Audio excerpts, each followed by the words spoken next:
Hi. In case you're wondering what the background is, that's an oil painting I'm working on. I call it the eternal dance between night and day. So the fiery redhead is the sun, and the gentleman over here is the moon, and it's an eternal dance. So it's going to be done like in a very impressionist style. I've changed my mind like 100 times, so it's like, whatever. Anyways, I wanted to point something out. I've been making videos where I point out certain things that like they just make common sense to me, and maybe I'm wrong. I'm not saying that I'm right or anything, but one of the things that I saw a while back ago was a documentary about what limits the speed of light, c. So everything in the universe has a speed limit, and that's it. A photon, which has nearly no mass, depends if it's a particle or a wave. It's one of those quantum things. But for the most part, matter itself cannot exceed the speed of light. As you get closer to the speed of light, you need so much energy that it takes all the energy, the mass of the universe itself, to be able to get that little particle to go faster than light, that atom. So my question is, okay, let's picture right now this atom. Beep, right here. See it? Okay. It starts to travel faster and faster and faster. Now, according to science, as it travels faster, it gains mass. Okay, so E equals mc squared, right? So as it's going faster, it's increasing its mass, its potential energy. Why does it do that? Is what I started thinking.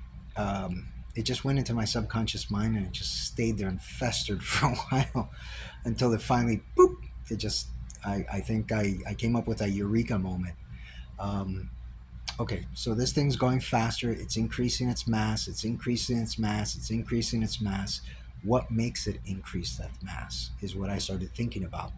So I would like to ask you guys a question. Has anyone ever done the mathematics to see how much gravitational pull the whole universe has on this teeny tiny little atom?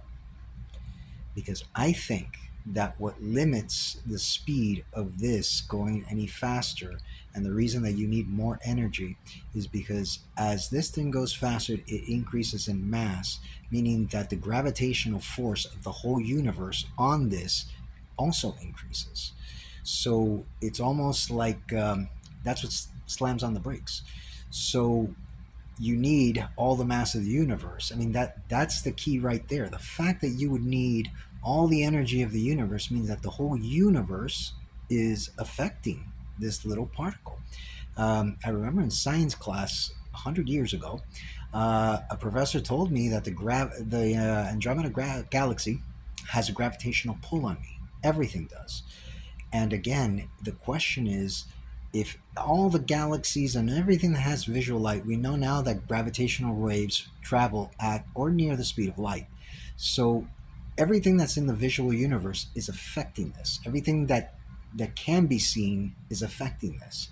And I think that that itself is what puts the brakes on it. And that's why you need more energy to get this thing to move. Because it's kind of like with, if you want to give the example, when an aircraft travels at a certain speed, air stops acting like air. It starts to act more like a fluid.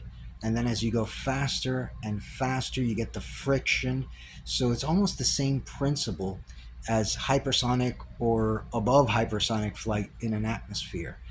It creates resistance. And I think that that gravitational resistance increases as the mass of this object increases, as its velocity increases.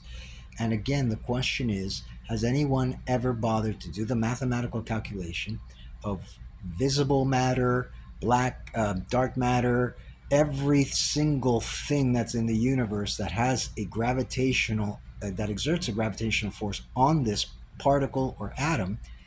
Has anybody done the math to figure out how much that is? And as it travels faster, it's increasing in mass because that resistance. So essentially, it's almost the same thing again as in hypersonic flight. It creates resistance. It's holding it back, and I think that that is the reason that we cannot go faster than c, because it would take all the mass of the universe, and that means that the mass of the universe is affecting this. So it just seems kind of obvious to me. I don't know if I'm wrong. Unfortunately, math is a language that I do not speak. I believe that math is one of the most complex human languages, but it is a human language. Like, I don't think that aliens speak certain math. I mean, in the movie Arrival, they don't speak algebra. They can't understand algebra, and I can understand that. It's the way our brains will figure something out. We'll assign different things and stuff like that. But again, has anyone done that math to see how much gravitational force is being exerted on this particle? And could that be the reason that this can't go faster than light? That is the limitation, because that is the gravity is pulling it, it's yanking on it, and as it goes faster, it increases in mass, and that force becomes stronger. You're going higher up, so as your speed goes up, your mass goes up, but also the pull of everything on the universe goes up with it. It's almost like a bell curve. So that is what I think limits c. In the photon, obviously, it's nearly massless, or massless if you want to say that, but it still has to go against all that force, all that gravitational force in the universe. And again, as you go faster, faster, faster, your mass increases, and also that gravitational pull from everything increases. And I think that's why you have that stop point. So I just wanted to get that out there. I don't know if I'm right. I might be a savant. I don't know. But again, I apologize because I never learned math. It's not a language that I speak. I can't express it mathematically, but in my head, I kind of understand that. So I don't know if that's right. I don't know if that's wrong, but it is a good question, I think. So I'll leave you with that question. Peace.